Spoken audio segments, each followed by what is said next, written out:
La Belgique retourne aux urnes ce 25 mai 2014. Il était donc intéressant de se pencher sur les institutions de ce pays qui sont complexes, vraiment très complexes, vous allez le voir, et tenter de comprendre quels sont les enjeux de ces élections. La Belgique est au cœur de l'Europe. Elle partage ses frontières avec les Pays-Bas, l'Allemagne, la France et le Luxembourg. Le pays possède un accès de 73 km sur la mer du Nord et fait 30 500 km², ce qui, avec un peu plus de 11 millions d'habitants, en fait l'un des pays les plus densément peuplés d'Europe. La capitale est Bruxelles, tout à la fois capitale de l'Union européenne, d'un pays qui est une monarchie constitutionnelle, d'un État fédéral, et avec répartition des pouvoirs entre trois entités autonomes, cet État fédéral, les communautés et les régions. Alors comment est-ce que ça marche? Eh bien, ce n'est pas vraiment simple. Le roi a un rôle symbolique et non fonctionnel. L'État fédéral est compétent pour les affaires étrangères, la défense, la justice, les finances, la sécurité sociale. Le pouvoir législatif est exercé par le Parlement fédéral et le pouvoir exécutif est confié au gouvernement fédéral. Maintenant, les communautés correspondent à un découpage linguistique basé sur les trois langues officielles, le néerlandais, le français et l'allemand. La communauté flamande est compétente dans la région linguistique néerlandaise et dans la région bilingue de Bruxelles-Capitale. La communauté française est compétente dans la région linguistique française et dans la région bilingue de Bruxelles-Capitale. Elle se désigne aujourd'hui sous le nom de Fédération Wallonie-Bruxelles. Et la communauté germanophone est compétente pour la région linguistique germanophone. Et ces communautés sont compétentes pour la langue, l'éducation, la culture, le secteur audiovisuel. Maintenant, les régions, également au nombre de trois. Le territoire de la région flamande correspond à la région linguistique néerlandaise. Le territoire de la région wallonne correspond aux régions linguistiques françaises et germanophones. Le territoire de la région de Bruxelles-Capitale correspond à la région bilingue de Bruxelles. Ces régions, elles, sont compétentes pour l'économie, l'emploi, l'énergie, les travaux publics, les logements, l'aménagement du territoire et les transports. De plus, il faut savoir que les régions et les communautés ont leur propre parlement et leur propre gouvernement. Le parlement de la communauté germanophone est à Eupen et ceux des communautés françaises et flamandes sont à Bruxelles. Et pour les régions, le parlement wallon est à Namur, tandis que le parlement de la région flamande, qui a fusionné avec le parlement de la communauté flamande, et le parlement de la région de Bruxelles sont à Bruxelles.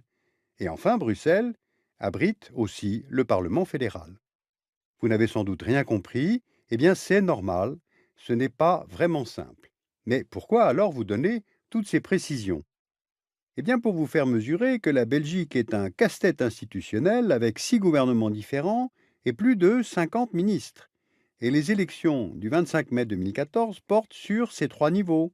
Seront élus les parlementaires fédéraux, communautaires et régionaux. Penchons-nous un moment sur la ville de Bruxelles. Wallons comme flamands y attachent une grande importance, car elle est à la fois le siège du Parlement fédéral, du Parlement de la région et de la communauté flamande, et du Parlement de la communauté française et du Parlement de la région bruxelloise. Et la ville abrite aussi certaines institutions européennes, même si cela ne concerne pas directement les citoyens belges. Alors remontons un petit peu dans le passé quand cet État n'existait pas encore. Du 1er siècle avant Jésus-Christ au 4e siècle après Jésus-Christ, le territoire de la Belgique fait partie de l'Empire romain, comme on peut le voir sur cette carte du 3e siècle, et la langue utilisée est alors le latin populaire. À partir du 4e siècle, un peuple germanique, les Francs saliens, traverse le Rhin et s'installe entre l'Escaut et la Meuse. Ce seront les ancêtres des Flamands et ils seront à l'origine des dialectes flamands. C'est donc à partir de cette période qu'il y a une opposition entre une langue romane au sud et une langue germanique au nord. Le territoire belge passera ensuite au fil des siècles sous diverses influences, mais qui ne modifieront pas la répartition des langues.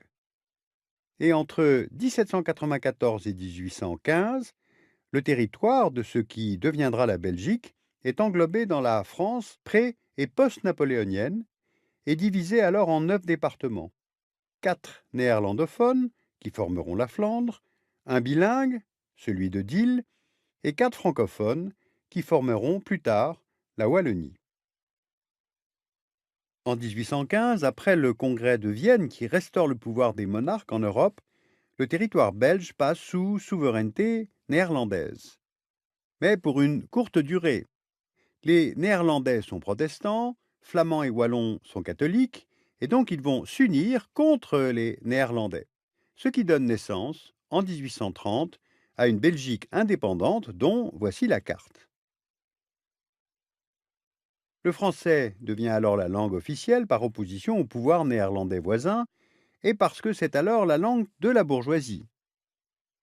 Et pourtant, dans la jeune monarchie belge, les Flamands sont plus nombreux que les Wallons, sans compter Bruxelles. Mais le suffrage censitaire, pratiqué entre 1831 et 1893, permet à la bourgeoisie francophone de garder la main sur les institutions politiques malgré l'infériorité démographique des Wallons. En 1898, soit près de 70 ans après l'indépendance, une loi d'égalité linguistique est votée et le néerlandais est enfin utilisé par l'administration publique. Il faudra attendre les années 1930 pour la néerlandisation de l'enseignement. Les Flamands proposeront alors l'instauration d'un bilinguisme national, mais les francophones estimeront que c'est une concession trop importante et voteront pour une loi instaurant l'unilinguisme régional dans l'enseignement, c'est-à-dire français en Wallonie et néerlandais en Flandre. Les administrations et ministères d'État sont alors divisés en 2 sections, néerlandaises et françaises. Le fossé entre wallons et flamands se creusera dans les années 60 avec la fixation officielle de la frontière linguistique et lorsque les flamands expulsèrent la section francophone de l'université de Louvain, Leuven en néerlandais, lors du célèbre Wallenbuiten, les Wallons dehors, et une nouvelle université pour les francophones sera alors construite à Louvain-la-Neuve. À ce clivage linguistique entre wallons et flamands va aussi s'ajouter un clivage économique. Au XIXe siècle, la Wallonie est le moteur économique du pays. Ses minerais font du pays le second producteur mondial de charbon derrière le Royaume-Uni, le quatrième producteur mondial d'acier entre 1790 et 1860. Songez que la Belgique est alors la deuxième puissance industrielle au monde après le Royaume-Uni.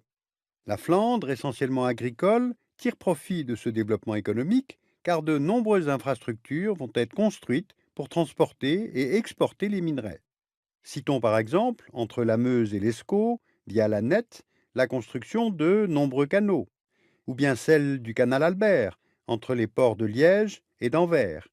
Le port d'Anvers va alors devenir une plaque tournante pour les exportations de minerais. Mais la fin des activités d'extraction en Wallonie, dès les années 50, va mettre plus de 100 000 mineurs au chômage en 30 ans. Au même moment, la Flandre, avec pour moteur le port d'Anvers, bénéficie d'un afflux d'investissements belges et étrangers, et ces derniers augmentent avec la création de la Communauté économique européenne en 1957. Et à partir de 1966, le PIB par habitant de la Flandre dépasse celui de la Wallonie. Comparons la Wallonie et la Flandre d'aujourd'hui sans prendre en compte la région bruxelloise. 57% de la population vit en Flandre et 32% en Wallonie. La production de richesse est de 58% du PIB en Flandre et de 23% en Wallonie. Le taux de chômage est de 5,5% en Flandre et de 11,2% en Wallonie. Eh bien, on le voit, la Flandre se porte beaucoup mieux économiquement que la Wallonie. Eh bien, c'est la raison pour laquelle certains partis flamands remettent en question le système fédéral des allocations de chômage ou du financement des soins de santé. Car au vu du déséquilibre économique actuel entre les régions, les Flamands financent une part plus importante de ces dépenses que les Wallons. Eh bien, le parti nationaliste flamand, N-VA, emmené par Bart de Wever, réclame même une Flandre indépendante. Ce parti populiste est passé de 3% des voix en 2003 à 17% en 2010. Et donc il faudra suivre attentivement son score lors des élections du 25 mai, car cela conditionnera en partie la formation d'un futur gouvernement en Belgique.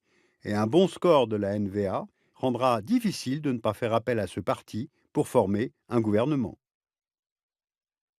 Alors le vrai ressort de cette fragmentation est-il culturel, identitaire, historique, institutionnel? Est-ce économique, c'est-à-dire une question d'argent? Est-ce plus simplement et plus bêtement le résultat du populisme qui se développe partout en Europe, en Hongrie, aux Pays-Bas, en Autriche?